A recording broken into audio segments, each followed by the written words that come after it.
Hello and welcome to the fourth event of the Global Challenges series. I'm Dawisson Belém Lopes, along with Professor Aziz Saliba. We'll be moderating one more very interesting debate on the challenges faced by the Asia-Pacific region. With me, a very distinguished panel. First, Ambassador Ary Quintella, who is a former head of the Ministry of Foreign Affairs Department for Russia and Central Asia in Brazil, and who is the current ambassador of Brazil to Malaysia. Thank you very much, Ambassador Quintella, for joining us today. Good evening. Nice to be here. Wonderful to have you with us this morning, Brazil time. There's also Professor Yoichiro Sato, who is the Dean of the Asia Pacific Studies School and also the Dean of the Department on Asia Pacific at Ritsumeikan Asia Pacific University in Japan.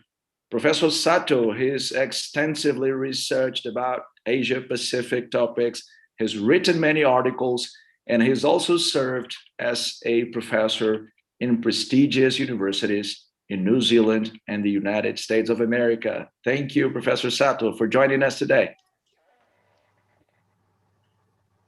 Professor Zuo Xiying, he who is an associate professor at Renmin University of China, and he is a friend of UFMG. He's just given a course on Chinese foreign policy to our graduate students at the Political Science Department.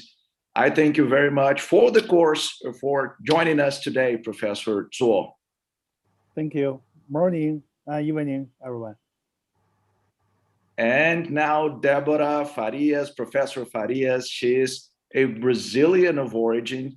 She's lived in Canada for many years, but for some time now, she's based in Australia, where she serves as a senior lecturer at the University of New South Wales, Sydney. She'll be offering fresh views on Australia from this very particular perspective, down under. Thank you for joining us, Deborah. Thank you. It's already night in Australia, right? That's the big thing in Brazil.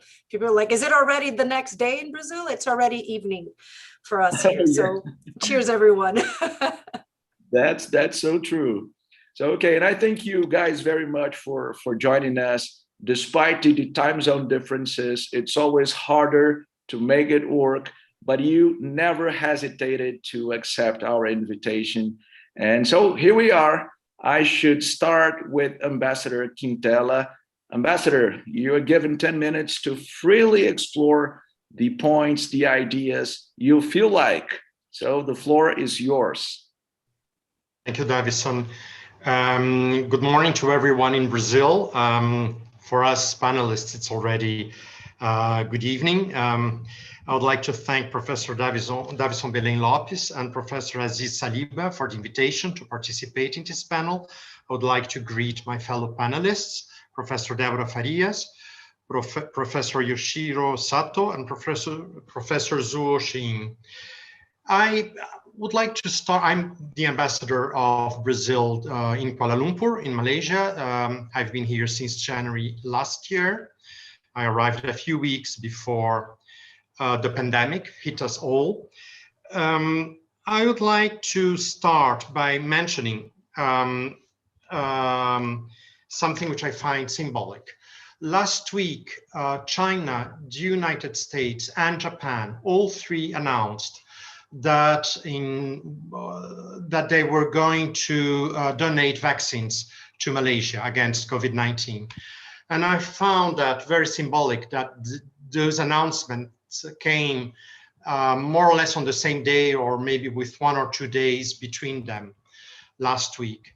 I think that's symbolic of the importance that extra ASEAN countries attribute to this region.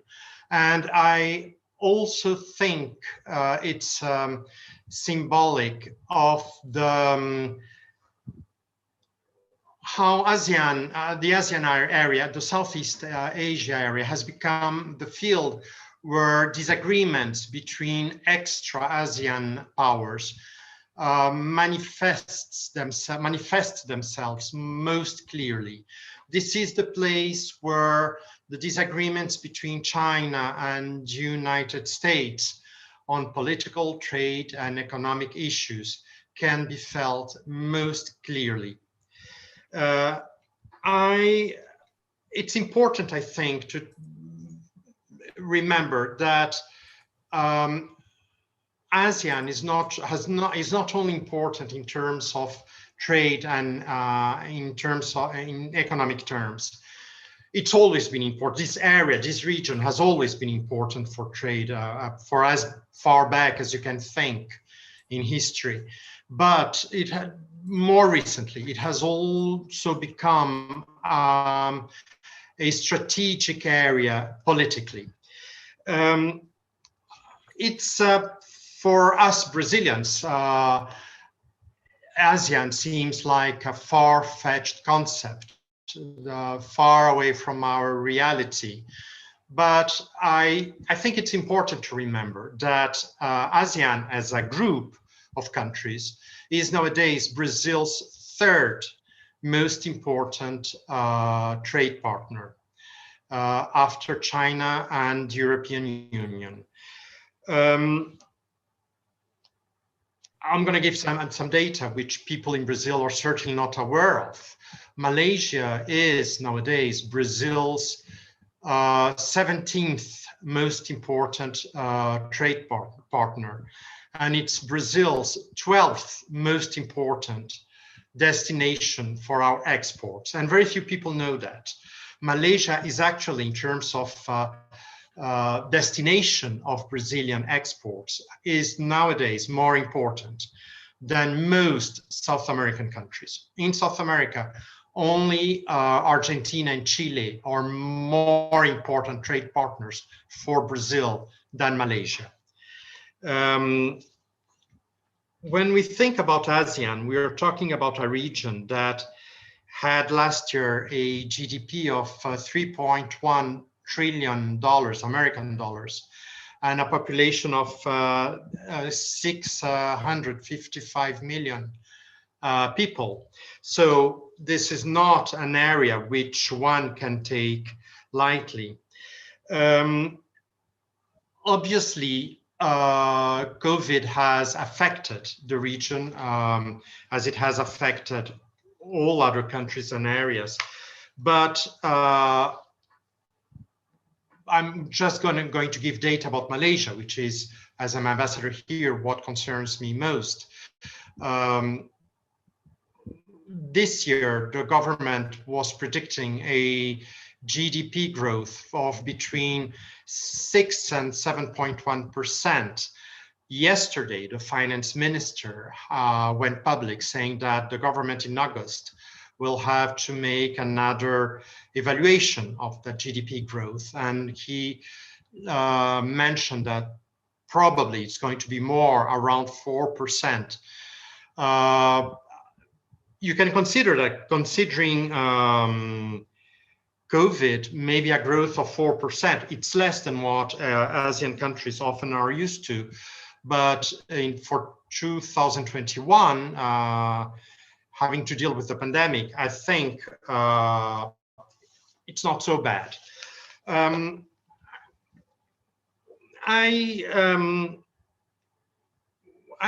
don't want to talk about, in my presentation, about RCEP and CPTPP, because I'm sure those are things that are going to show up during the debate. I just would like to mention that the Comprehensive and Progressive Agreement for Trans-Pacific Partnership, CPTPP, Malaysia has signed it, as it has signed the Regional Comprehensive Economic Partnership. But in the case of CPTPP, it's pretty clear that it's not going to ratify it, not for the time being, for several reasons. As for RCEP, Malaysia is expected to ratify this year. Its ratification does not require approval from Congress, just a decision by the Cabinet of Ministers. So I think what I wanted to mention in this introduction is that for Brazilians, ASEAN seems like a very far away region, totally distant from our everyday reality in Brazil. But in fact, that's not the correct perception, because when you consider that Malaysia, which is so far away from Brazil, manages to be our 12th most important trade partner, our 17th most important trade partner, and our 12th most important destination for our exports. I think it says something about the strength of the economy of the ASEAN countries. And I think it says something about the link between Brazil and ASEAN countries, especially Malaysia, as I said. In fact, Malaysia is within ASEAN, the second most important destination for our exports after Singapore. And it's our third most important trade partner within ASEAN after Singapore and Vietnam. So this is pretty amazing that out of the 17th most important trade partners for Brazil, 3 are in ASEAN, whereas only and there are more ASEAN countries in that list than South American countries. So that's what I wanted to say as a first comment in my introduction. And I wanted to make people in Brazil conscious of the impact this region has in terms of political, trade, and economic importance, and the for Brazil. I would like to conclude by mentioning that Brazil is aware, the Brazilian government as a whole is conscious of the importance of ASEAN. We have, out of the 10 ASEAN countries, Brazil has embassies in 7 of them. We don't have embassies only in Brunei, Cambodia, and Laos. And I think that's also very significant. I cannot believe that any other Latin American country has as many embassies within ASEAN as Brazil does. And in the last few years, there have been significant initiatives on the part of the Brazilian government towards this region. So although I believe that the Brazilian population may not be aware of the importance of ASEAN in the world and for Brazil, I would like to stress that for the Brazilian government, that awareness is very much present. That's what I wanted to say as a first comment. Thank you very much. Thank you, Ambassador Quintella, for being so punctual. I mean, 10 minutes straight, and for offering us this interesting as well as revealing perspective on Southeast Asia. Great. Now we move to Northeast Asia, where Yoichiro Sato is joining us from. Yoichiro, floor is yours. Thank you very much. I'm going to share a couple of slides, if that's okay. Yes, it is. No problem. I can use this screen sharing function. Is Yoichiro allowed to share the screen? Great. Can you see the slide? Yes, perfectly. Okay, great. Okay, so I'm going to talk about Japan's perception of this emerging quadrilateral framework in the Indo-Pacific region. And United States, Japan, Australia, and India seem to be heading toward kind of loose political alignment, not quite a military alliance to a full extent yet, but closer political alignment for sure. And why is this happening? From Japan's perspective, Japan's looking at certain key regional development features, and one of which is something everybody knows: that China is rising and relative power of the United States is declining. So this is obviously one image Japan has about the region, but commonly the Americans would look at this and believe, oh yeah, Japanese think like us, so we share the same perception.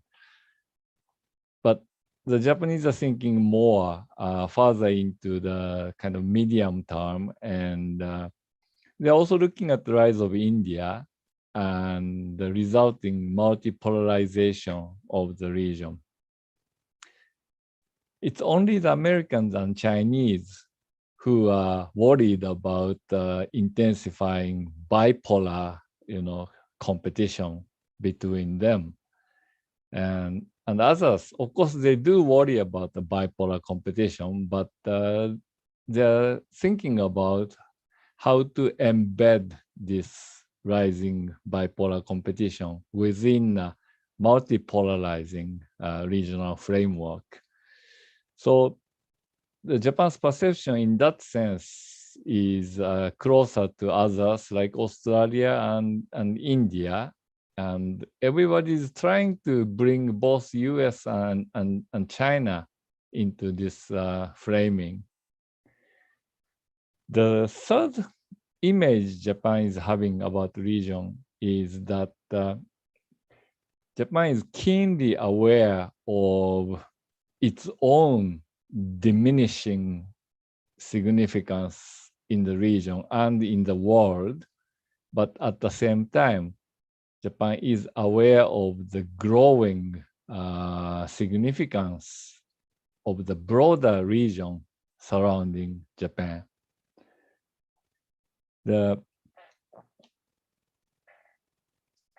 This is just the current distribution of global GDP, and pink represent US and Canada together. It's kind of North American bloc, and green represent the European Union zone, and the blue represent what is commonly known as the Asia Pacific, inclusive of Japan, China, Korea, all of the Southeast Asian countries, and India as well. You might want to also add Australia to this grouping, but the shortest phrase you can draw from this is that the Indo-Pacific is already one of the three global economic pillars, and it's eclipsing the other two. It's eclipsing the other two because of the faster rate of growth and the younger population in not all of the countries. China and Japan are aging, and so is Korea, but India and many countries in Southeast Asia are still having a faster population growth. So we are looking at not the G7 anymore. We are looking at E7, that's emerging 7. So by the mid-century, here is a list of the biggest economies: China first, India second, US third, Brazil number 5, congratulations. And Japan goes down to number 8, according to this forecast. Okay, it's by PwC. It's a fairly credible think tank. And the West European countries and Japan, both are diminishing in terms of importance, but the importance of the Indo-Pacific as a region is important. It's growing. So Japan's strategy is how to anchor its positioning within this the growing region, retain leadership, if not in size, in technology or in investment, and make sure that the region is well integrated with the other two regions, with Europe and with North America as well. So how Americans define Indo-Pacific, discussion has been led by US Pacific Command, and the military bureaucracy definition of Indo-Pacific is only partially relevant to Japan's image of the region. Japan is looking at the geo-economic region, not just the geopolitical, geostrategic the definition. But of course, geostrategy does matter, and the sea lane connectivity between Japan and the Middle East, Japan through the Red Sea and the Suez Canal into the Mediterranean to Europe, that's very important. So South China Sea is located on this important sea lane, and so are other choke points throughout the Southeast Asian littoral. So the dispute in the South China Sea is very much of a concern for Japan, and bringing the United States, Australia, India, and Europeans to collectively challenge China's expansive claim in this region to ensure free passage through this sea is Japan's interest. So as an outside stakeholder, Japan's deeply involved in the ongoing political competition over this area. The sea lane connections into the Red Sea, Suez Canal, again, Japan has been operating its naval ship in the Gulf of Aden, and Japan has opened its first post-World War II military base in the country of Djibouti. The location of Djibouti is so important at the exiting of the Red Sea into the Gulf of Aden and Indian Ocean. So much so that not only Japan, but also the US and China have opened the base right there, next to each other. So China's Belt and Road Initiative, especially its maritime portion, is very much resembling Japan's sea lane interest as well. So the free passage of commercial ships through these sea lanes is something of a common goods. Japan and China can benefit from this common goods if somebody who's neutral is offering it. But the ongoing competition is about who provides these common goods. And throughout the Cold War period and into the earlier part of the post-Cold War period, it was the United States and its dominance in the sea, which provided these common goods for all users. But now China is challenging the US dominance by operating more frequently in the Indian Ocean and trying to secure the maritime logistical hubs in this region. So the competition is growing between the US, Japan on one side and China on the other side, and Europeans, Australians, Indians, they are also gravitating toward the US-Japan naval cooperation. Professor Sato, 10 minutes. You can conclude. smoothly. Yes. Okay. So yeah, I have only one more illustration here. So what we are looking at is kind of two-level competition and cooperation.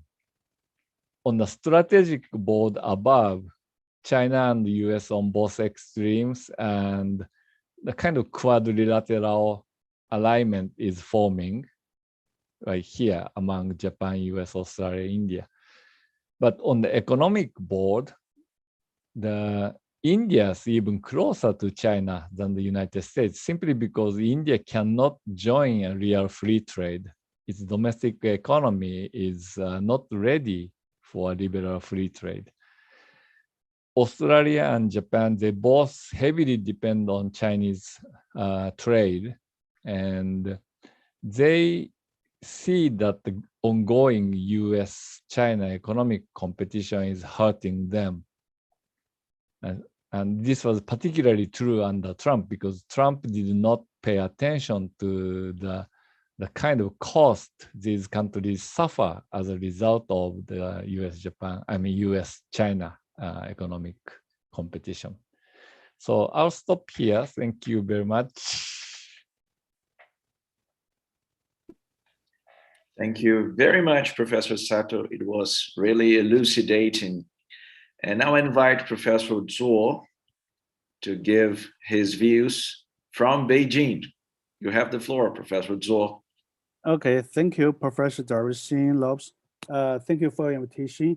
It's my honor to take part in these panelists. I think at this special moment on the global pandemic is, I think it's crucial for us to scholars from the different regions, countries, to discuss about the current global challenges.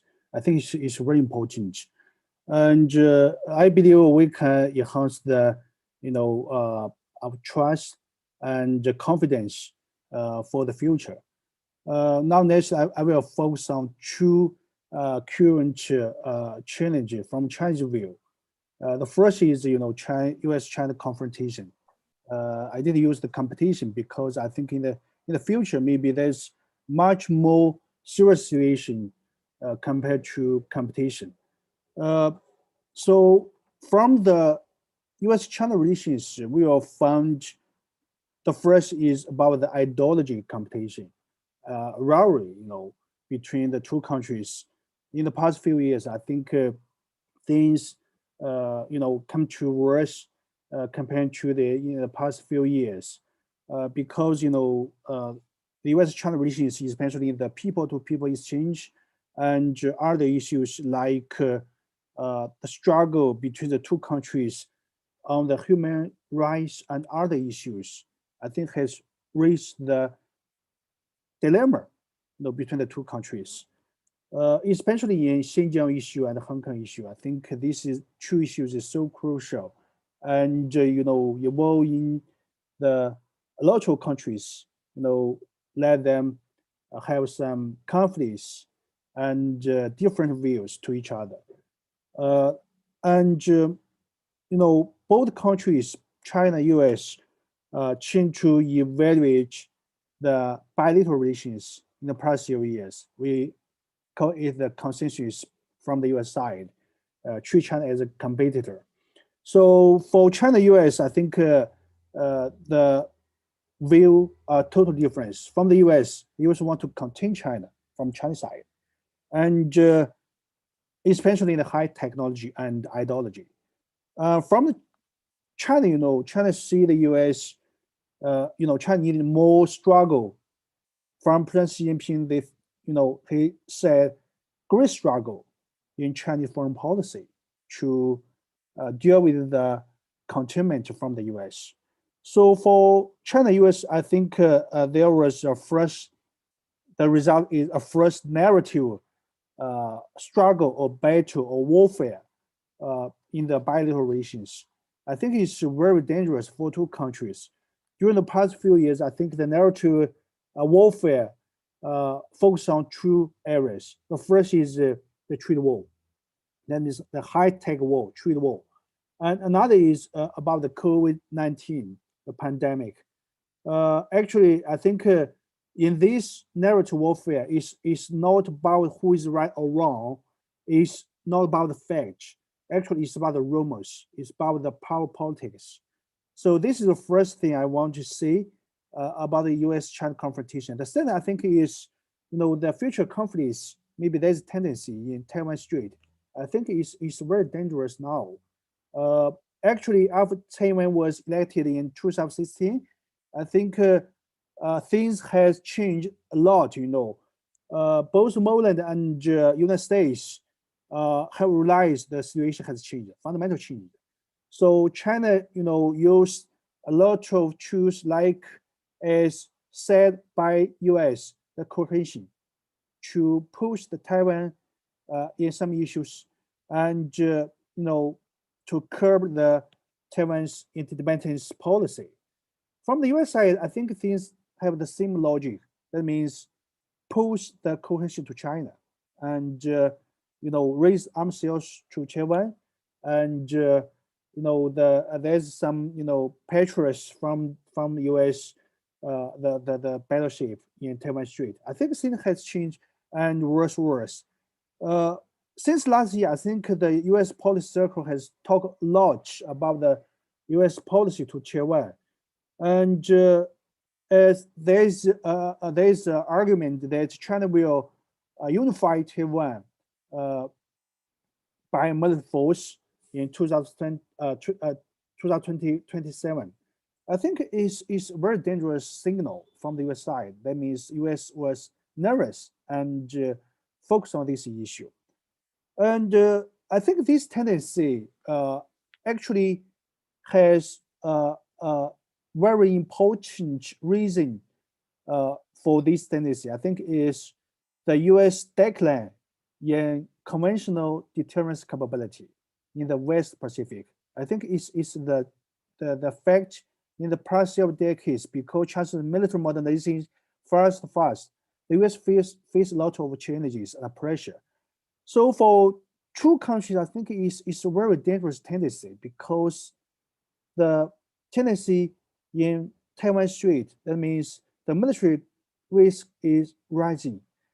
So as Admiral Philip Dawisson argued in this year, March 9, when he has tested the Senate Armed Forces Committee, he argued that the greatest danger for the United States is the decline of the conventional deterrence. I think this is very important, because this means there's a very, very big change from the U.S. deterrence mechanism. That means from punishment to denial. And the U.S. then launched a lot of initiatives, like the Initiative of Asia Pacific Stability and Asia Reassurance Initiative and Pacific Deterrence Initiative. I think a lot of U.S. initiatives, that means the U.S. want to enhance the capability in deterrence.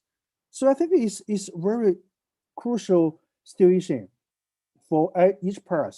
Like this, maybe in the past several months, each part, like European and Japan, want to evolve in Taiwan issue. I think this is not good signal. About the details, we will discuss. We will have some discussion in the later. Thirdly, I think it's very important, because China US have a very firstly competition in high tech, and in the past few years, I think the US China have launched trade war, especially in the high technology warfare, and two countries want to compete for the domination position in this area. And for United States, preventing China's development in high technology is the priority. And the China government want to keep the right to enhance the high technology development. I think this is a very important issue for each side. There's a competition between, China want to keep a stable, reliable, and security supply chain. I think the US do the same job, the resilient supply chain. I think it's the same. And this is the first challenge I want to face. The second, I think, is the global pandemic. The COVID-19, I think, is a very essential factor to influence the situation in Asia Pacific and global. And actually, the pandemic has accelerated the global power competition, and especially in the vaccine distribution and certification, and the unequitable distribution of rich countries and poor countries, I think, is very challenging for the global healthy governance. So this is very challenging for the rich countries. I think the vaccine nationalism, I think, is a very important factor in this issue, and the self-centered policy have worsened the situation in the global level, and it's very hard for all countries to collaborate to enter the pandemic.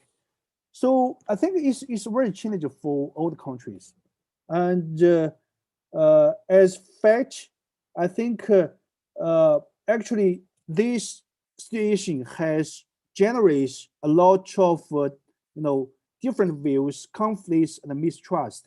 I think this is the long-term tendency, maybe in the next 1 or 2 decades. Especially recently, I think China, US, and the US alliance have a conflict in the origin of the pandemic, the COVID-19 virus. I think it's a political struggle, in this issue. It's not a scientific issue. And I think COVID-19 has, accelerated the decoupling war in the long tendency. And actually, all the countries adopted the nationalism economic policy and trying to rebuild the manufacturing and maybe the supply chain, and so as to ensure the safety, stable, and reliable supply chain. I think it's very natural for each country to think about this. And okay, I want to go to the conclusion. I think the global competition and the COVID-19 has combined and have a very important influence to the whole situation, to the global coordination to deal with the pandemic. And the two forces converge and become the fundamental dynamic, to influence the tendency. I don't know what the future situation, but I think I'm not so optimistic. Okay, Professor, I think I stop here. Thank you very much. And thank you for your punctuality as well. 10 minutes sharp. And thanks for being so comprehensive in your approach. And I invite Professor Barros, who is joining us from Oceania. Now we move to Australia. Yes. To really down under.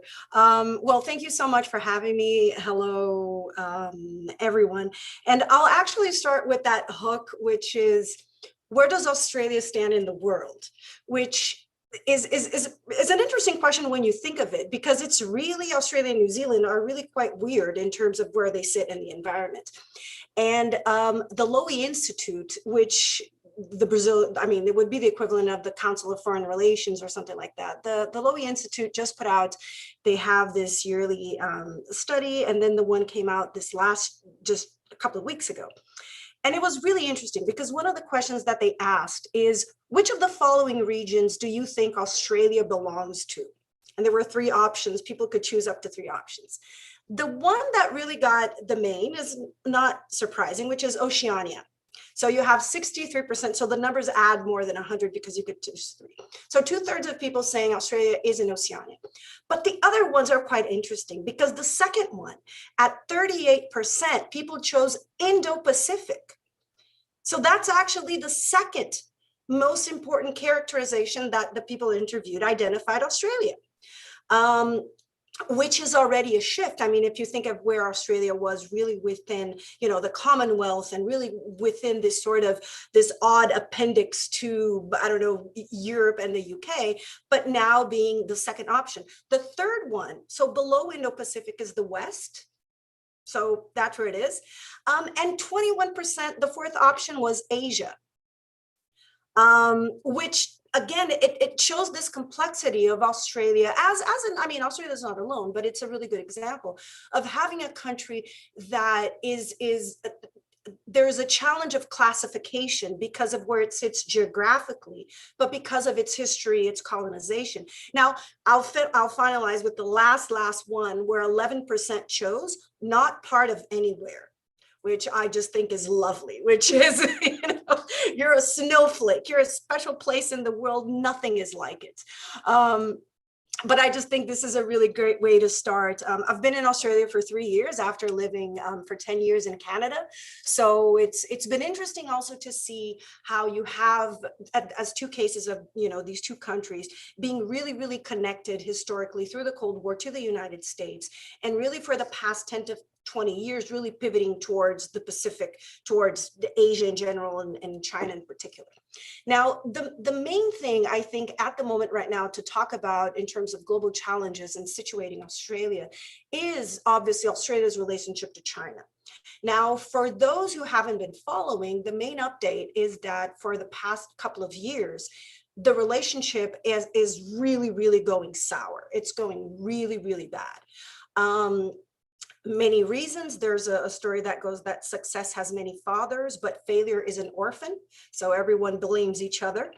But basically, one of the ideas is that there's a lot of initiation from the Australian side. So it's the issue of action and reaction, right? What's offensive, what's defensive. But in any case, around 2017, 2018, what you had was Scott Morrison, the Prime Minister of Australia, actually pitching to, this is how the story goes, pitching to the other partners of the Five Eyes initiative, the idea that they should ban 5G. So it wasn't just something of saying, look, this is what we're doing, but apparently Scott Morrison actually pushed. And I have to say, I love the name Five Eyes. It's super James Bond. For those who are not familiar, the Five Eyes is basically, you have Australia, New Zealand, Canada, US, and UK, and they share intelligence information. Now that was one thing, but even more dramatic was last year when also, again, Morrison really took on this, I guess, leadership maybe of really going and saying, look, it's China, we should investigate. There should be an investigation on, China and the virus and COVID and all that. And that really sort of caused a much bigger rift. And it is a really big deal because once you look at the Australian side, about half of everything Australia exports is to China. It's absolute number one partner. And one of the things that China did, which in their case, they're saying it's a reaction, is to really put on a ban on the main export, which is iron ore. So and it counts for half of everything that Australia exports to China. The other ones affected have been other traditional exports. So the case of wine, China was up until the ban, well, not a ban, but just, it tripled the price in terms of the tariff, was a number one destination for Australian wines. To give you a sense of how much that impacted, that by far is the most affected industry. Between December 2019 and March 2020, Australians were exporting around $200 million. So 200 million. The same period 1 year later, 12. So it just completely collapsed at less than 5% of the sales. Now there's also for beef, also for barley, for a couple of other things. But the irony is that because of this sort of squeeze in the market and speculation and China taking growing again in the past couple of months, the price that the Australian government sort of had in mind, the Treasury, for the tonnage of iron ore was at around $55 a ton. the number has gone above $200 a ton. So essentially, the Australians are actually making more money, and they're actually selling the iron ore to India and to other places. So it's created a really weird situation where the federal government, at least on a big scale, hasn't really lost that much. It might have even gained in a really bizarre sort of way. But that is to say, still, the relationship is really tense. There haven't been pre-arranged conversations between the two governments since 2016. And the latest thing is that also, like, even just economic talks, like regular business talks, which sort of sit under the radar, even those have also been scrapped. So that is a really sort of tense relationship in general. And in many ways, it seems that the federal government doesn't have so much of a huge backlash to be able to say, you know, to really press it, to say, oh no, we need to change, we need to dial down, because it's actually making money. Now, the other thing that I would say is that in the middle of this, another interesting thing has been sort of this Australia, in a weird way, has been not a benefactor, but has, you know, there's a silver lining for Brexit to Australia. Because essentially, Australia signed a deal, a trade deal now with the UK, where I had to read twice because I couldn't believe what I was reading. All tariffs and quotas were eliminated. All tariffs and quotas eliminated. Apparently, the only thing that remained is like some sort of quota on long grain rice, which I'm not sure why that, but everything out. And Australia has given like almost nothing. Like there's almost nothing that, you know, it's almost like a total win for Australia. And what I've been reading is that they say that Boris Johnson's reasoning had nothing really to do with Australia, had all to do with Brexit and the G7 meeting. He wanted to come to the G7 meeting saying, hey, we've already secured a deal with Australia, and, you know, we're getting things rolling. So it was really about this sort of domestic element. But, you know, Australia now, I don't know how much, I mean, and people are speculating, like they don't know how much that's going to make of a difference in terms of, you know, beef, sugar, barley, these other things. But still, it's an interesting win. And the very, very final thing for my last minute is just to say that the general relationship between Brazil and Australia, and even Australia and Latin America, is, I find that it's generally one of benign indifference. There's a lot of platitudes and a lot of people, you know, saying, oh, it's great. And when you look at the readings on what the Australian side has been saying about doing more business with Latin America, and especially with Brazil, I mean, this goes back to at least the 1940s. We need to look more at Brazil. We need to look more at Latin America. But that hasn't yet materialized. It seems to be one of those things that every, you know, couple of years, there's a policy entrepreneur that comes up and says, hey, we really should be doing this. But I think given Australia's position and really the expansion in terms of trade of you know, it's regional partners, one can't deny that it is very tempting to be really focusing your attention and doubling down on all of this Indo-Pacific region. And with that, my 10 minutes. Wonderful.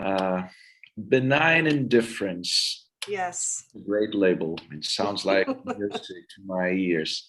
I'll share with you a piece of writing of mine after this session. So we will keep this conversation.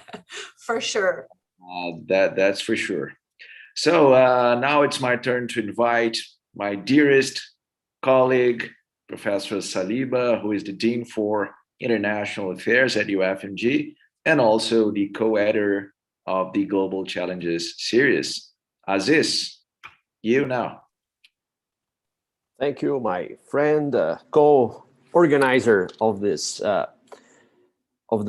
wonderful series, Global Challenges, Dawisson Lopes, my longtime friend and actually not my deputy director, but my co-director my co-dean at the Office of International Affairs of UFMG.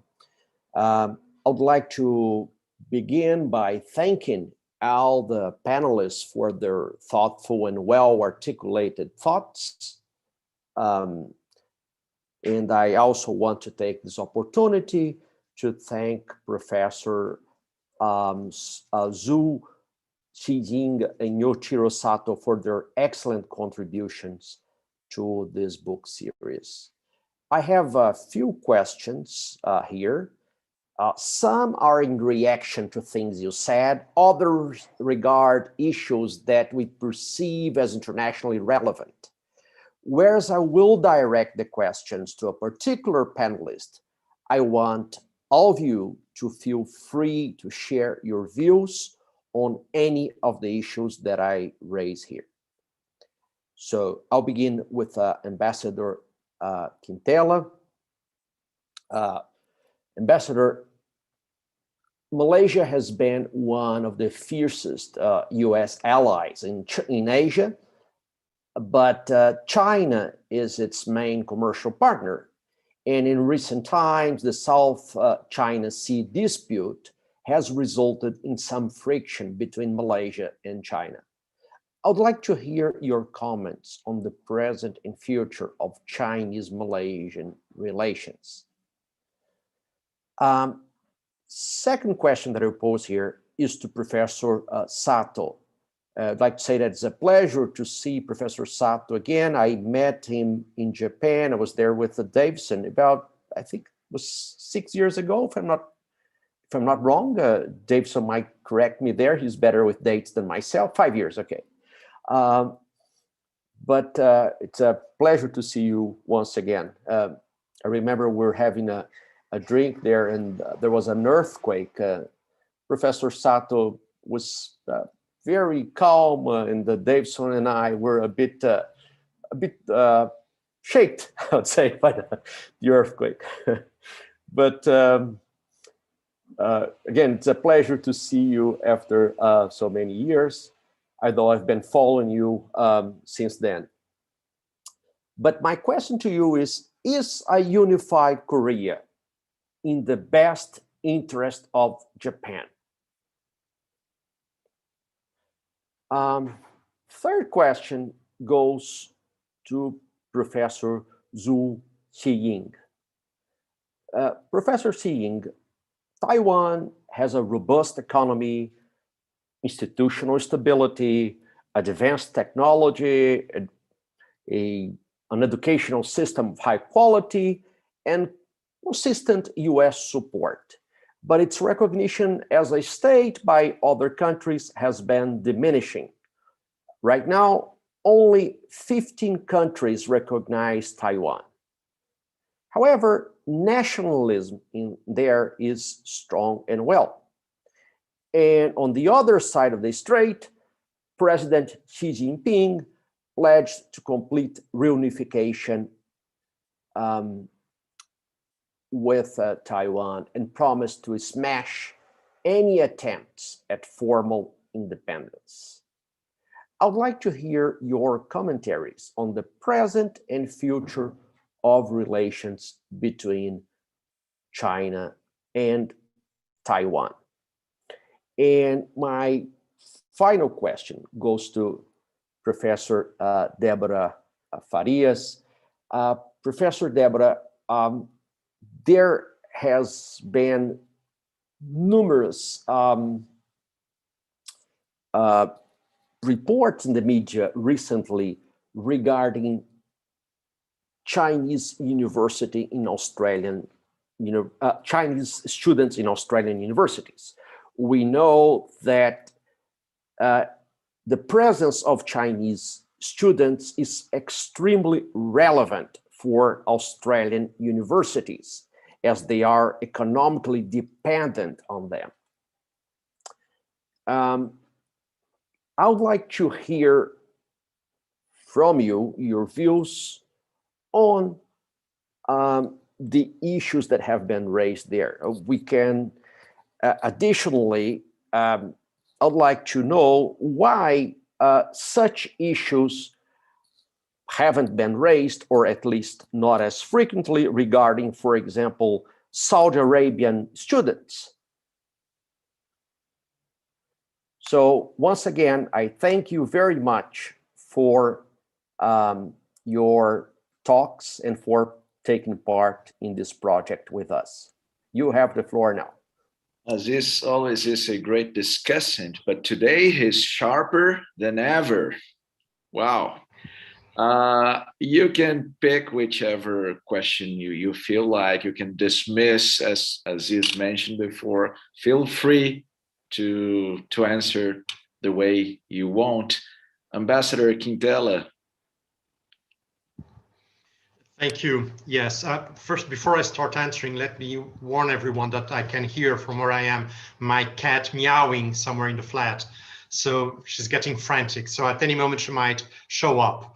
But I would like to thank Professor Aziz Saliba for his question, which is a very good one, because it addresses a huge concern that several ASEAN countries have. I know for sure that Malaysia and Singapore have that concern. How to deal with this constant bickering between the United States and China. For Malaysia, and certainly for Singapore too, that's a constant disagreement between China and the United States is the worst possible scenario, because they've managed so far to juggle between the two sides, let's call them like that. But Malaysia China is a very important trade partner for Malaysia, and in fact, it goes both ways, because Malaysia is China's 9th most important trade partner. But at the same time, all these ASEAN countries have, along the last decade, since the Second World War, lived under the umbrella of the United States in terms of security. So it's a tough situation for them. Last week, I watched a presentation, a virtual presentation that the Malaysian ambassador in Beijing gave, Ambassador Abidin. He addressed that question in a very eloquent way. And he mentioned that the problem for Malaysia is that Malaysia has Western values, but it is in the East. So, and that's the reality of Malaysia geographically, that it is an Eastern country, not a Western country, although it has Western values. And one interesting thing about Malaysia, which I find very interesting since I arrived here, is that Malaysia does not have towards the UK any, because the UK was the colonial power in Malaysia until 1957, when Malaysia became independent. And Malaysia has does not feel any ill feeling towards the UK. It deals very easily with the fact that until 1957, it was a British colony. So it's a country that has Western values, but is situated in the East. And how to juggle those demands between the United States and China is, I think, the greatest diplomatic challenge for ASEAN countries, particularly, I would think, Malaysia and Singapore. One thing that one has to remember is that Malaysia became an independent country in 1957, but one has to remember that it has a history before becoming a British colony. And it has had relations with China for many, many centuries. If you read the Sejarah Melayu, which is a very important Malay Malaysian book, Malay book, on written the beginning of the 16th century, and it's a poetical history of the Malay people with a huge emphasis on the Sultanate of Malacca, which ended in 1511 when it was conquered by the Portuguese, which started the European gradual colonization of the Malay Peninsula. If you read the Sejarah Melayu, it's very interesting because China is ever present in that book. So we are talking about relations that have been documented since at least the 15th century between the Malay Peninsula and China. So that's the thing about Malaysia, that it has to deal with the fact that its two most important political, trade, and security partners, the United States and China, do not see eye to eye in more recent years. Thank you. Thank you. Professor Sato, please, you have the floor. Yes, thank you very much. Yeah, thank you for your question, Professor Aziz Saliba. I think Japan's looking at the Korean Peninsula with a great uncertainty, and the manner of unification really matters if it ever happens. And because of this uncertainty, I think there is a preference over the status quo, which is the division over the peninsula, which makes it somewhat more predictable and manageable for Japan and other outside countries. But the nuclearized Korean Peninsula will be really bad, and the United Korea declaring itself to be a tributary state of China, that would be really bad. And if you have nuclear and that together, that's really worse.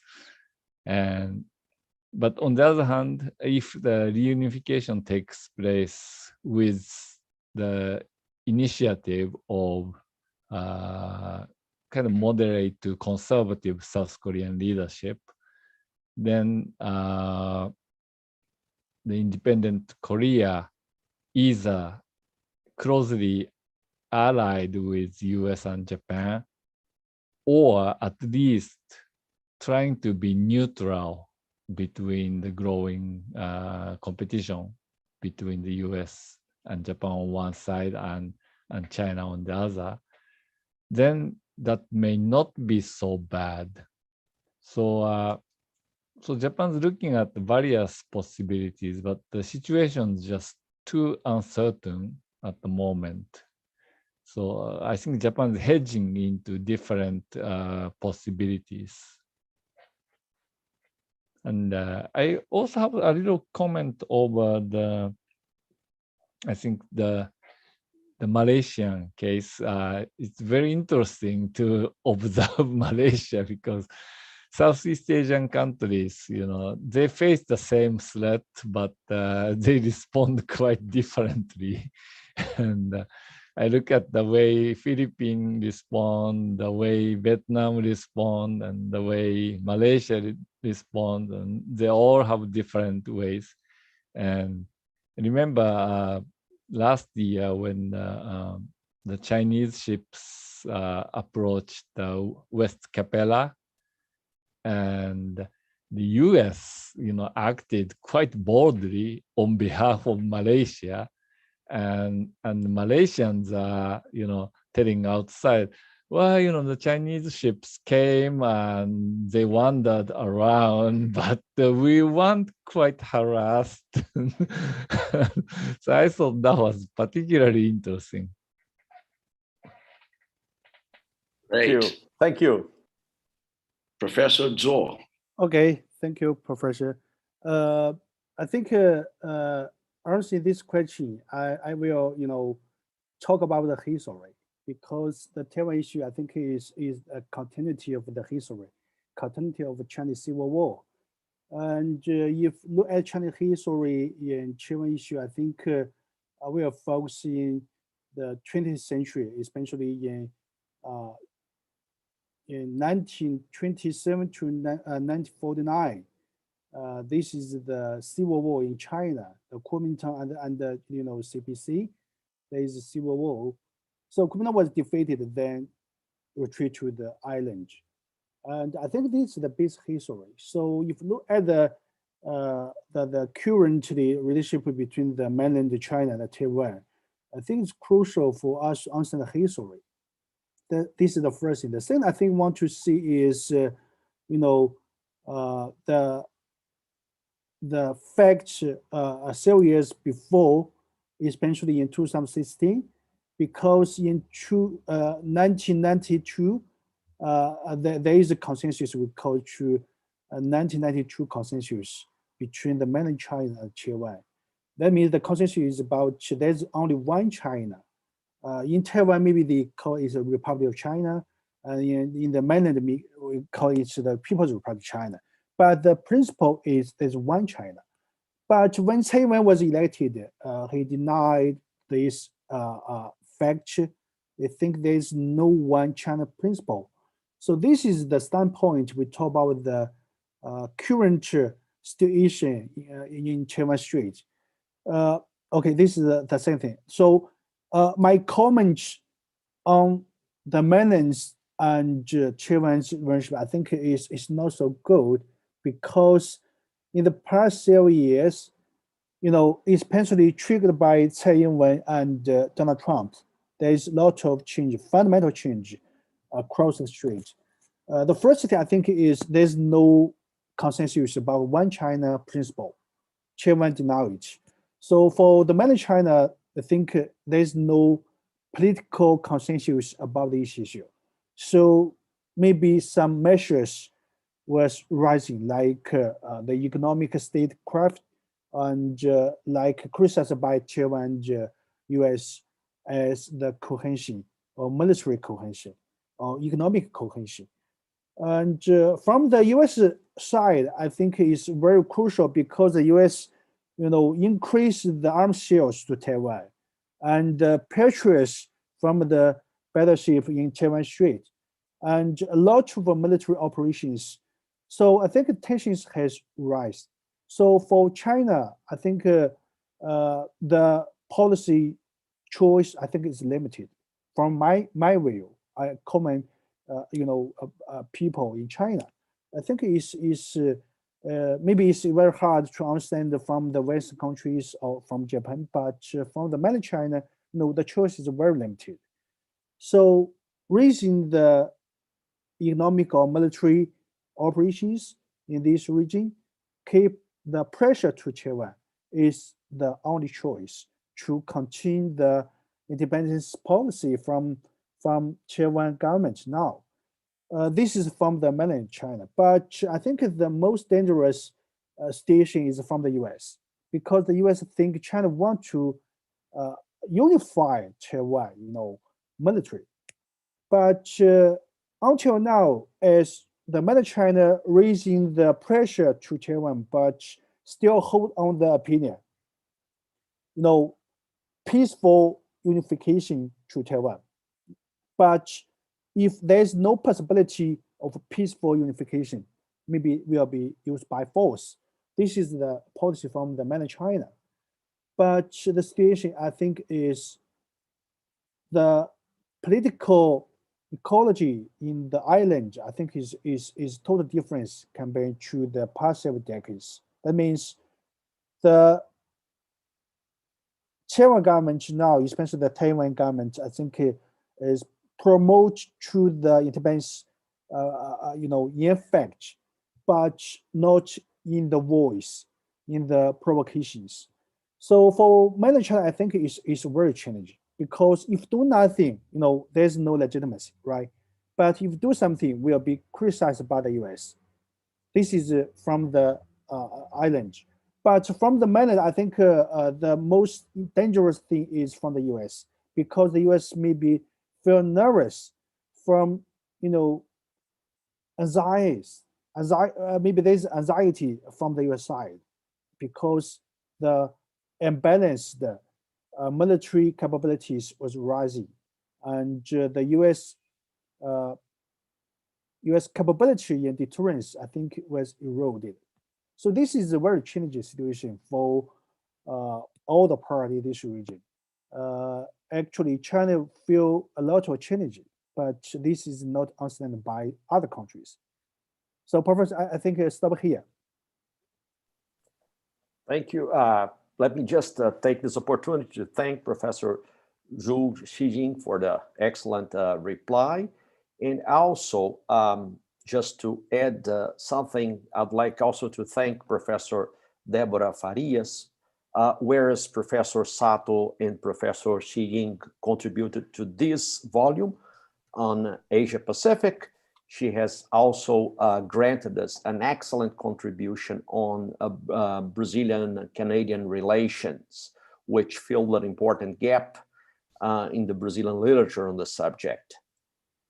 Thank you for that. I feel that I've been moving around large federations like Brazil, US, Canada, Australia. It's my destiny to be far from everything when I travel. But thank you. I mean, it's been a really interesting experience, really also moving from one middle power to another middle power, and really having that experience, both with a lot of things that are comparable, but at the same time different. So, I mean, my hope is in the next year to sort of put together something where I would compare Brazil, Australia, and Canada, because they have some really interesting overlaps and dissonances and a couple of different things. So I was looking at the numbers because I already knew, and it's quite known in Australia how important the education sector is. And I just wanted to confirm in my mind that this was the number and it was true. So pre-COVID numbers, education was Australia's third largest export. Third, only losing out to iron ore and coal. So that really gives a sense of, over $30 billion in what is equivalent to exports in terms of education. Now, about a third of that is from China. So that already explains a lot of the freaking out that goes on if there's any sort of disruption in this flow for whatever reason. Now, the second thing, so let's say 32 billion, all of education. But if you go specifically to university level, to high education, that goes to about $12 billion. And around 40% of that are Chinese students, or were at least Chinese students. With, in some cases, some universities, Chinese students accounting for a quarter of all of the budget, considering that the federal government has really dropped its support for universities. It was seen, I think, in many countries, and I think Canada and Australia in particular, because of, the English obviously as sort of this language that a lot of people want their children to be educated in, and the relative proximity. And I think probably, especially after Trump, this idea that both Canada and Australia were relatively safer for non-white students to be traveling and to be studying. So there was this great appeal. And as far as I've seen, all universities were almost seeing like Chinese students as, this never-ending cash cow of, money that's coming and it's never going to end, and all this catering for, this particular group of students. Now, what's happened is that besides COVID that affected everyone, what has happened in Australia is a growing concern from universities and students that, especially students, for example, being in Australia and openly talking about pro-democratic and anti-communist party positions, whether in the classroom, whether it's on social media, that they feel that they are under surveillance. And there's a lot of cases of students being doxxed, right? So all your personal information gets shared. What's interesting when you read about it is that it's not just something that the Chinese government is doing on these students. It's sometimes Chinese students doing this on other Chinese students. Because what you'll have is students that come from China, Hong Kong, or different backgrounds that in Australia, some of them will say, this is my opportunity to use this democratic space and voice my disagreement with the government, with wherever. And other students that are, I won't say faithful because that seems too, cult-like, but that are true believers in what the Chinese government is, putting out as what is a good government, what is the right thing to do, you as a citizen, what should be doing. So there's actually tensions among students, of students that are very openly against the government and students that are very supportive of the government. And so it's not a dichotomy that I think, at least, I think from my narrow perspective as a Brazilian, I would imagine that it was, it's the government and then the students, and that's sort of the tension. But the tension is actually more nuanced. And this poses a lot of challenges because from the university side, there's the management side who says, don't rattle anything because, you don't want to get on the bad side of this really big almost dependency that a lot of universities have on this money. But at the same time, I mean, you're not like any one of us who are teachers, we're not really going to be, we shouldn't be changing our, plan of teaching anything and criticizing anyone because a government, let alone a foreign government, might not like it. And so I think there is a tension there in the sense of what exactly should be done, what are the limits? And I think it's a really complicated and delicate ballet that they're doing. It's like they're dancing, on high heels on top of a sky rise. And if you fall, it's going to be an ugly fall. So it's a very, it's a dangerous tango, if you will, that they're trying to figure out, and I don't know where it's going to lead with COVID and with, especially here in Australia, with all the things that are going on with the part of the government.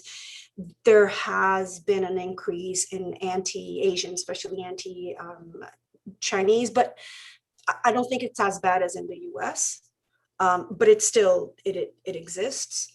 Well, there's ignorant people everywhere. So, that's how sort of racism works and breathes. But hopefully that sort of answers why is it that it's really about the Chinese? And it's just the volume of number. I mean, if your third largest industry is dependent, a third of it is dependent on, one country, the sensitivity to whatever goes on there is just extremely heightened. So it's something to be, followed. I think the biggest concern for any Australian university or the whole sector would be if the Chinese government formally discouraged people or formally did not allow students or say, we're no longer going to recognize, let's say, a degree or something that is coming from Australia. That would be, I think, an even bigger blow than, with coal or iron ore comparatively, because you don't have that sort of substitution. Okay, great idea so far. And if I'm following you, there is a fundamental mismatch between security concerns and economic cooperation, economic integration in the Asia-Pacific region, which leads me to a few questions. First, to my fellow countryman, countrywoman, Ambassador Quintella and Professor Barros. And note, I have Brazil at the back of my mind. Southeast Asian nations are known for their ability to keep a balanced, good relationship with both the US and China all at once. So I have Malaysia in mind, but also Singapore, the Philippines, even Vietnam. And I assume that there is some room to maneuver, but this space, this policy space, may be narrowing down for the years to come. I have this impression. So what do you think about the possibilities left for not only Southeast Asian nations, but also for countries like Brazil or other middle powers, as Professor Barros just mentioned, the case of Canada, also Australia, Brazil. Is this the way for the future? I mean, we should find some balance between the US and China and put into practice some sort of a pendulum foreign policy or not?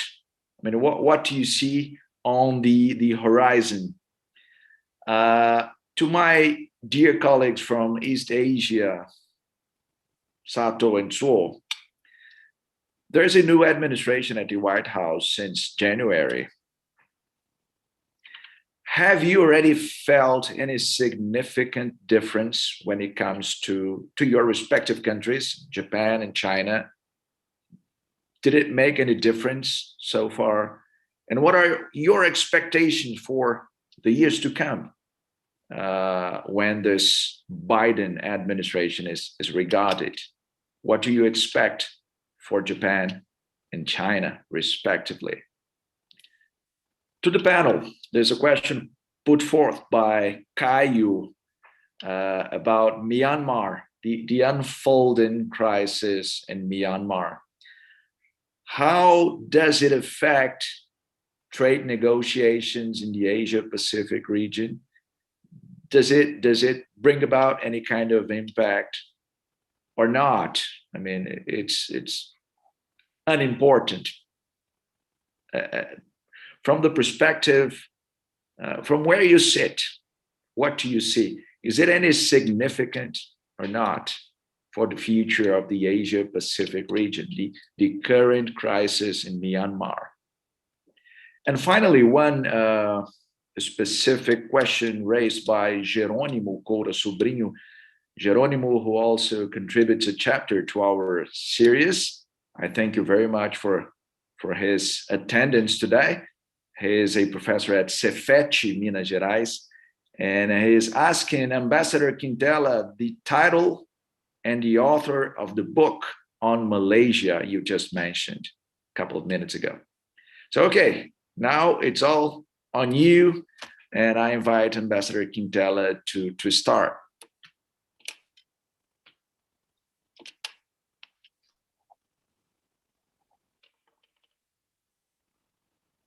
Sorry, you're muted. Now the meeting has begun. Apparently no meeting ever begins really on Zoom until someone is called out for being muted. I was saying that I was going to answer first the easiest of the three questions, which is the Sejarah Melayu book. Thank you, Jerônimo, for your interest. Sejarah Melayu in Malay means the Malay annals. So it's a history of the Malay people, but written in a very poetic way. It's not a proper history book with dates. There are no dates, by the way. And it's very poetic, and it all starts with how a descendant of Alexander the Great showed up in this region and founded a Malay kingdom and was the origin of the Malay people. So it's very poetical and very beautiful. And there are some translations into English. There's a recent one, in fact, by a Malaysian poet called Muhammad Saleh, S-A-L-L-A-H, Muhammad Saleh, who is a Malaysian intellectual and poet, and who, by the way, Jerônimo, is very fond of Clarice Lispector. as a writer, Professor Saleh is. And I've even, in fact, talked about him, about Professor Saleh, in one of my letters from Malaysia, which I publish sporadically in Estado da Arte of Estado de São Paulo. But it's a book which you can, I don't believe there's a Portuguese translation. And in fact, the book ends more or less with the Portuguese invasion of the Sultanate of Malacca in 1511. But there are several English translations. I know at least 2 English translations, but then the one I read is from the beginning of the 19th century. So maybe the most recent one by Professor Mohamed Saleh is the one you should look to. But again, it's more literature than proper history, because there are no dates and it mixes fiction with proper nonfiction. And it's a very beautiful book, I would say, and it taught me a lot about Malaysia. That was the easy question.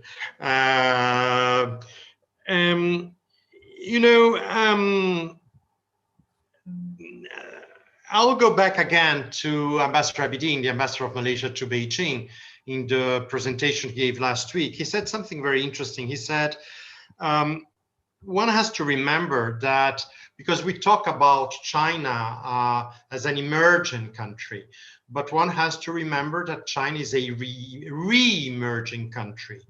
And as I said before, it has the Malay Peninsula, and in fact, all Asian countries have a long history of diplomatic and trade relations with China. As I said, it's the worst possible world for ASEAN countries, especially countries such as Malaysia, if the United States and China don't manage to develop friendlier relations, at least verbally.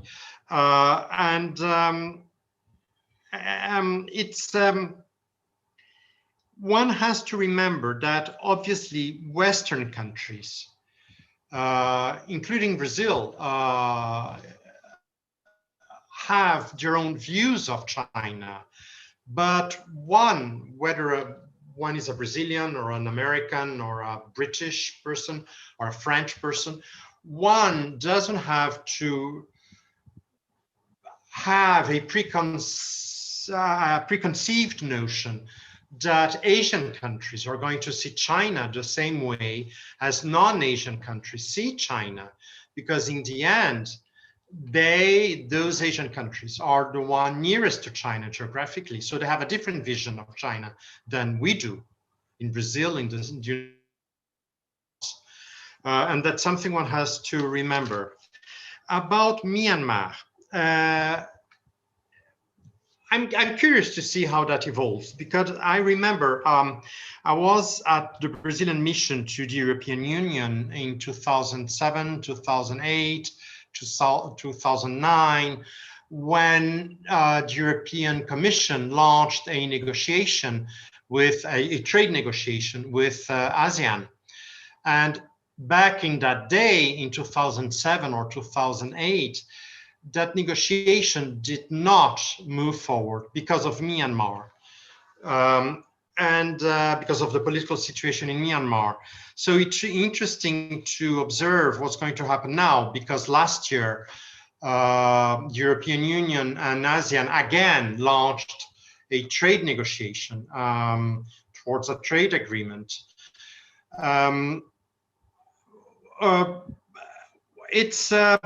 ASEAN has a principle by which all decisions are taken by consensus, and they try not to interfere in each other's internal policies.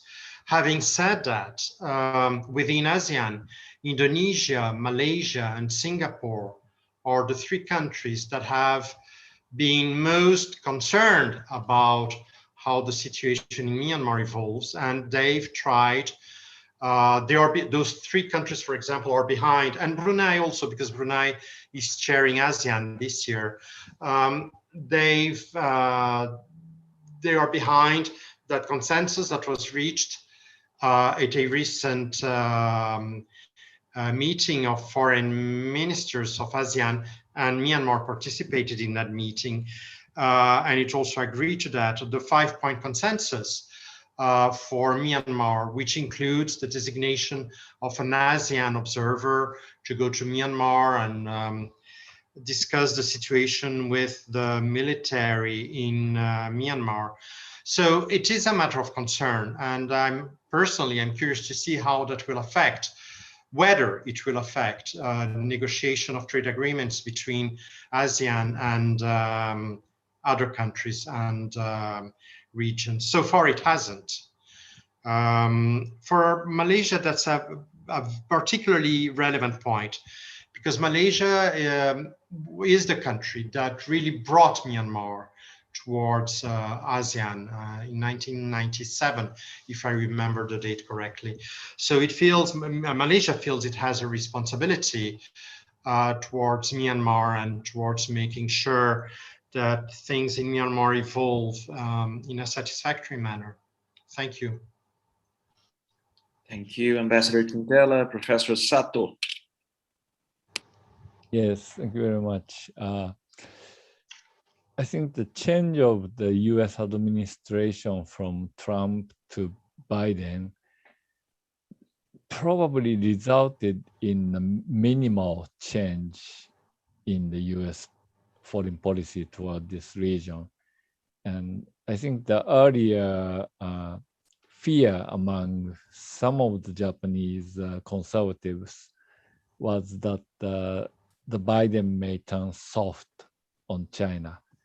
And the conservatives, Abe himself and the other fellow LDP politicians, they feared that Biden will either loosen the trade or reverse Trump's the military spending policy and bring the level of US military spending down to the point that under the Obama administration, Obama talked about the pivot and rebalance to Asia and so forth, but Obama's government didn't adequately resource the US military to do what it promised to do, which is to counter the China's military rise. So there were a lot of Trump fans in the Japanese government, but their fear didn't really materialize because Biden administration, under Blinken's leadership in the State Department, is maintaining most of the tough lines the Trump administration laid out. But having said that, I think the Japanese are, not only the conservatives, there are some the moderate factions within the ruling party and other parties. And they do recognize the importance of economic exchanges with China, and they also see through the U.S. attempt to kind of disguise its techno-nationalist reshoring attempt under the trade rivalry with China.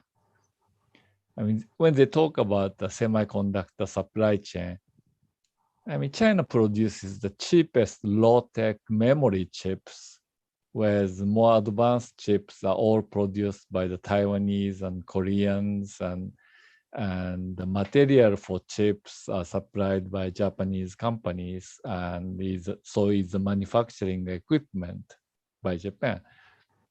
So when US talks about reshoring the semiconductor industry, it's a trade war against East Asia, not just China. And the Japanese went through this during the 1980s and 1990s. We experienced the semiconductor trade war with the United States. So we know the trick. We understand the trick. This is good.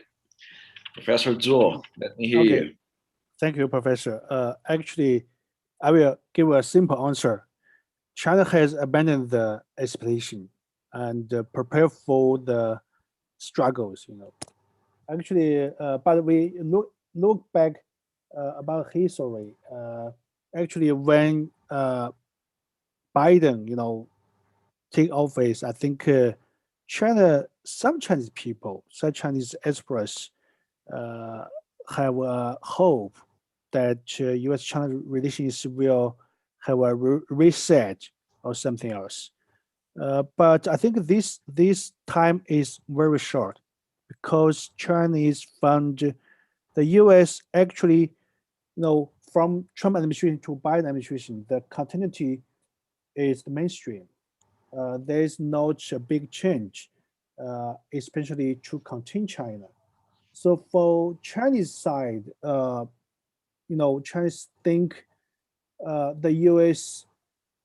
Purpose is to contain China, and in some scenario, Biden administration do much worse compared to Trump administration, especially in trade, high tech, and maybe human rights, Xinjiang and Hong Kong. I think actually China face much more pressure from U.S.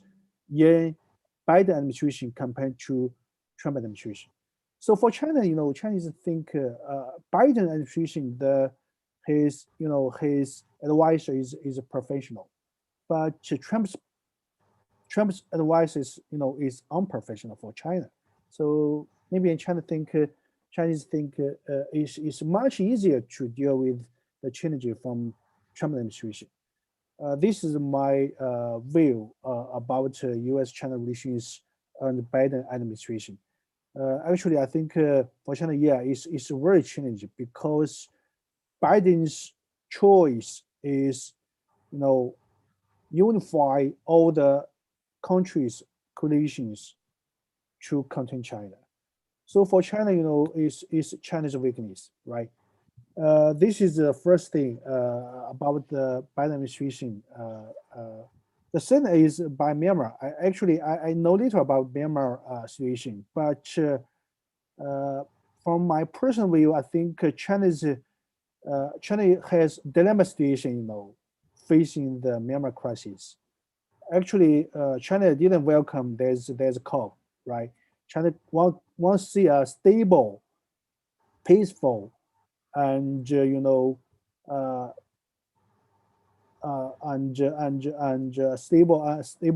Myanmar, and China want to see Myanmar was open and economy was very good. This is China what China wants to see. And another issue I want to share my view about Malaysia's response to China. I think it's very interesting. I think I agree with this Professor Sato's view. Southeastern country response to China has totally different situation. But I think personally, Malaysia has a very smart foreign policy to respond to China. As I remember, I think in 2019, Malaysia the premier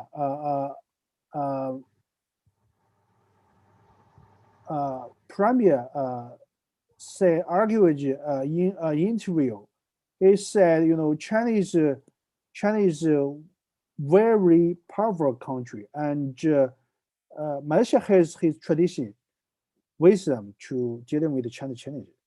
And for Malaysia, China is the biggest trade partner, and is very important. So for Malaysia, is very wise, use the very soft way to dealing with China. So as my memory in the interview, I think it's so I think the countries in this region have different experience to deal with China. From Malaysia, I think the relationship with China is always very good. And if you look at the China and Malaysia's conflicts in South China Sea, I think it's okay because China and Malaysia only have some conflicts in EEZ, but not in the territory or the islands. So it's okay for China, to see Malaysia's behavior. And Malaysia is a very wise country and wise statesman. So this is my view about this issue. Yeah. Thank you, Zuo. Farias. Yes, with me. So I was really pleased with the question because it was one of the questions that the Lowy Institute asked. So thanks for that. So what happens is, so even before I go specifically to the answer of, what happens and how much can we take, let's say, the Australian experience or experience from other countries in the world dealing with the growing tensions between the United States, especially countries that always had the United States as sort of their anchor since, for the past decades, and what's happening. And it made me think of, first thing would be, will the future look like a situation where we can have maybe something like a new non-aligned movement, but in this case where it would be, look, I don't want to get involved in the big guys, like what they're doing. I'm going to sort of stay back and be very pragmatic. I don't know. But the question that they asked, so the Lowy Institute asked here in Australia was, when asked about a military conflict between China and the US, where do you think Australia should be? And actually 57%, more than half, said Australia should remain neutral. So that is already really quite interesting, with the 41% saying that it should support the United States. So 57% saying that it should stay neutral I think it's a pretty big number to say, look, we don't want to get involved. But what's most interesting is that they did a breakdown. And when you look at the number, there's a huge gap in terms of generations.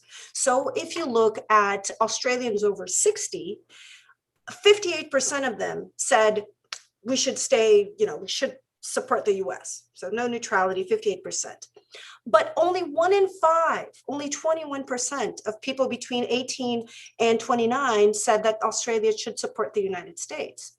So it's a massive, massive gap between, basically 60% of those over 50 or over those over 60, and of the younger generation saying, look, we have no, yes, we do have horses in this race, but it's like we're not picking, any one of the winners. So I think that's also something really interesting to keep in mind, of this really, people who grew up, let's say boomers who grew up with, the United States and, the beacon of, the free world and all of that, and a younger generation that is looking at the United States, and they've grown up with Iraq, they've grown up with Afghanistan, they've grown up now with Trump, and they're like, seriously?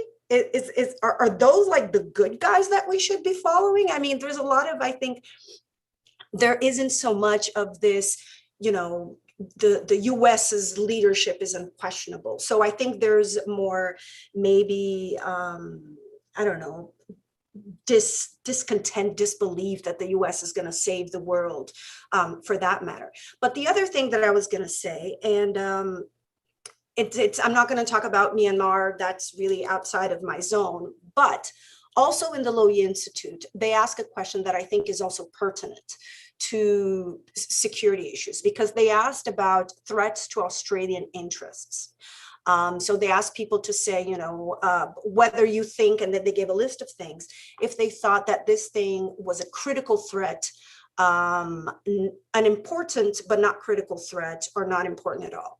And the 3 things that were listed at the top of the things considered critical threats to Australia were non-security threats. The very first one, cyber attacks from other countries. So it's not cyber attacks from China, it's cyber attacks from other countries. They could come from Russia, from the United States, from wherever. Cyber attacks. And a very close number two, climate change. And when it comes to climate change, it's really completely a whole different discussion, because then you're like, well, China might be the enemy, the United States might be the enemy. Australia also is not one of the good guys. And in their polls, what they're showing is over the years, over the past 10, 15 years, a significant increase in the number of Australians that see climate change as a massive thing that Australia needs to address. And the gap is really closing, even in terms of an older generation. And the third one that they had was COVID and other potential epidemics. So if you take the three critical threats, the threats that people are most afraid of, none of them are really a realist view of the world that, you know, it's the United States, it's China, it's the hegemon and all of that. It's to say, look, these are diffused elements. These are state actors, these are non-state actors. This involves international organizations. It involves a whole range of different actors to be solving this kind of problem. And so I think this generational shift in terms of what you see as a concern. And I mean, they do have others like, you know, Australia-China relations, North Korea, you know, terrorism. Terrorism was only at 51% saying it's a critical threat. Just to have a sense of the dimension, 51%, and at 42% being critical, it was right-wing extremism. So you also see something, again, of the non-traditional thread that's coming from within, or even coming from, you know, YouTube. Just take what happened in New Zealand, right, with the mass shooting that they had there last year. So I think this also brings some different discussions to the table that take us outside, again, take us outside from a traditional realist, traditional security perception of the world and what countries have to deal with issues that do involve, I mean, people keep saying that the liberal international order is dead, but it's like, you know, Jason from, you know, the Halloween movies or whatever. It just keeps surviving. It keeps coming back. It never dies. You always have this new thing that's coming on because everybody keeps saying that the liberal international order is dead. They've been saying that since the 70s, and it keeps coming back. And I think, you know, even though it has so many problems, there's so many issues, you know, what is really democracy? Problems with populism. There's a whole range of things. But it seems on a general sense that even if you take a country like China that's traditionally sort of framed as the sort of enemy of the liberal international order, but once Trump sort of stepped back, China was like, oh, I'm happy to take its place. So there's no vacuum in power in the sense that there is a lot of room for cooperation. So I'm an optimist. That's me. I might be very wrong, but I'm going to be happier while I find out if I'm wrong. So that's sort of my way of looking at things. Excellent. And as we're approaching the end of this session, can you hear me now?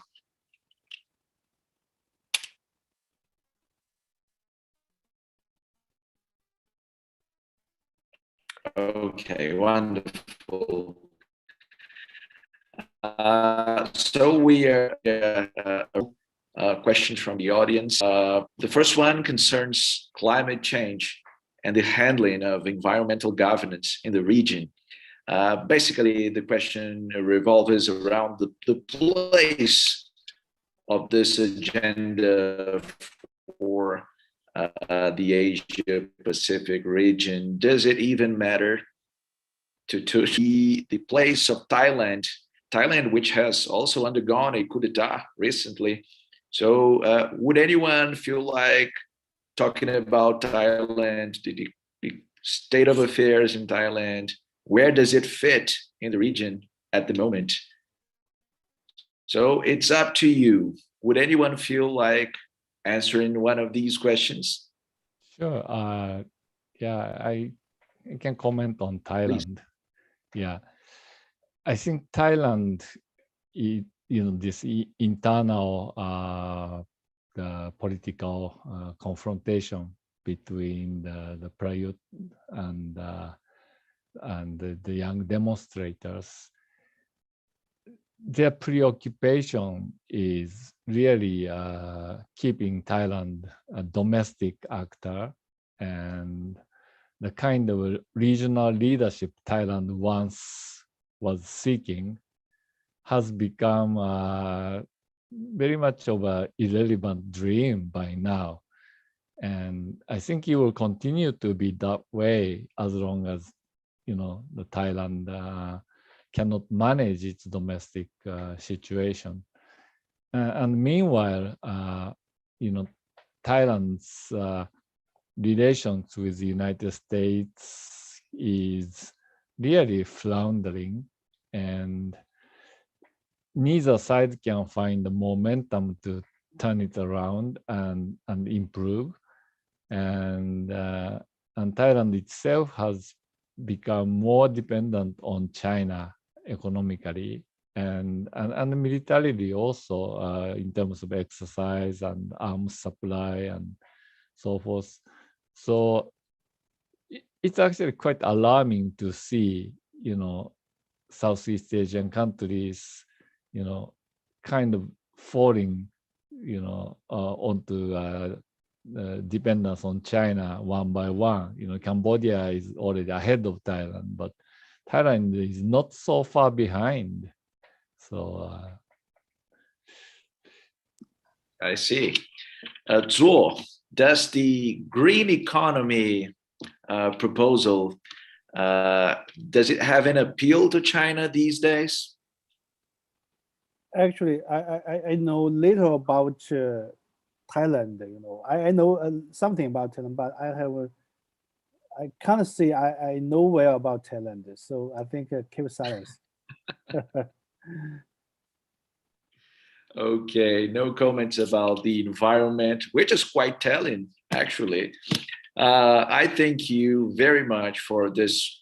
Would you like to add something? I was just going to say, I mean, from what I've been following, because I have a colleague that studies closely. She's Chinese and she does international political economy, and she's looking at renewables and all of that. And I think it's becoming more and more, this is my impression. Again, I apologize if I'm overstepping and saying the wrong thing, but I think what's happening in a lot of countries, and China being included, is that there's a different, this is my perception, there's a difference when it comes to China and maybe in other countries in Asia than in Europe when it comes to discussions over greens and renewables. I think especially in Europe, what you see is a much more moral positioning. It's sort of an identity. It has more, again, of this sort of this moral guidance to do so. And I think in other countries, maybe it's a matter of being a developing country, or I'm not sure what, but the dynamic tends to be more in terms of money and in terms of strategy. So even if you take a country like China, a lot of the investment in green energy, it's not so much for the greening of the environment and, let kumbaya and all, I'm being cheeky, but I mean, it is a very good cause, but it's to say you lower your dependency upon Australia's coal. You lower your dependency upon, the Gulf oil. You can export technology when it comes to solar panels, when it comes to, so it actually brings in a way different debates, because then you're also debating about, you're still debating about international political economy, who has the lithium to make the batteries. So when, everything is spinning, you can actually capture the energy. So it means, it doesn't mean that there's no debate. It means that there's a shift in terms of the actors involved. You might have a country like Bolivia with a lot of the lithium in the world being there, having more importance than, I don't know, maybe Bahrain or another, I'm guessing here. But the idea is to say, I think it's becoming more and more of a win for a lot of countries to say, I am doing this because also you're lowering your dependency on fossil fuels, if that's the case, if you're importing. And you also have, I think, from consumers to say, or citizens to say, look, I do want to breathe a decent air. And that is something that, you know, goes also into the conversation. And I think for any government, it's something that you can't hide. You can't hide really, really polluted air. So I think the green comes from different angles than it would in let's say in most of the OECD sort of countries. So it's there, but it's in a different way, not morally, but really economically and in a more pragmatic, if you will. Wonderful, wonderful. So just to wrap it up, Ambassador Quintella, he just mentioned the ASEAN golden rule, according to which countries usually they don't meddle with the internal affairs of others, which is really a precious reminder. Professor Sato, he mentions that Japan has also undergone this high-tech war in the 1980s, and he's absolutely right. And there's a lot of resemblance with the situation. China is now experiencing. I like the way Zuo also puts his perception of this new administration, and especially his statement that dealing with a pro is always better. So, well, enough said, right? Biden administration should be more promising from this perspective than Trump's was. And Deborah's, especially her take on Australia's neutrality, especially from the youth towards, the US and China. And this is also a very important takeaway. I think we have had just a great session, great ideas. And to conclude this session, I should give the floor to my dear colleague Aziz for his final comments.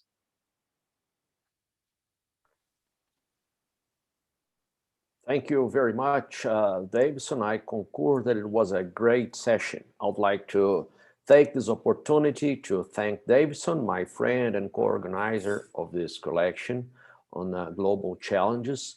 Those of you who have joined us in this discussion, and last but not least, all the panelists for helping us shed light on pressing issues in a region that is as relevant as complex and unfortunately largely unknown to Brazilian audiences.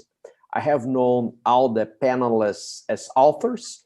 Ambassador Quintella for text published, he mentioned the Estadão, but the very important Brazilian newspaper, but also the magazines Pessoa and SP Review. And on literary works, one of my passions. Professor Sato, Xiying, and Farias for their contributions to our collection. So I would like to invite all of you who are following us in the internet, who have been watching the debates, to read the contributions of the authors in our collection by downloading it from our webpage, which I have put in the chat. Once again, thank you very much for taking part in this project. See you in 2 weeks' time. See you again for the debate on Europe. Thank you all very much. Thanks for having us. Thank you. Thank you, Professor. See you soon, I hope. Bye-bye. Thank Bye-bye. you. Bye-bye.